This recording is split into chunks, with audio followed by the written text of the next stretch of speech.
50 лет назад в Ленинграде произошло событие, которое стало поворотным в судьбе одного человека, а затем, спустя годы, отразилось на телевидении всей страны, называвшейся Советский Союз, а теперь СНГ.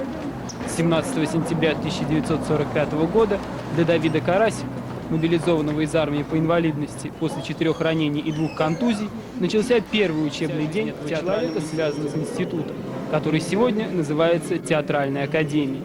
В 1960 году Давид Исаакович Карасик становится преподавателем института на кафедре телевизионной режиссуры. Позднее он первый из режиссеров телевидения получает звание профессора режиссуры, уже являясь заслуженным деятелем искусств России. Москва, Вильнюс, Рига, Красноярск, Магадан, Санкт-Петербург. Перечисление всех городов, где сейчас работают на телевидении бывшие студенты Давида Карасика, заняло бы у нас все эфирное время. Сегодня ученики Карасика, режиссеры Татьяна Рожина из Сыктывкара и Григорий Алексеенко, фильма под рабочим названием «Мастер». К концу этого года предполагается закончить монтаж фильма. Профессор Карасик, воспитавший сотни режиссеров, и режиссер Карасик, снявший десятки спектаклей, впервые увидит фильм о себе.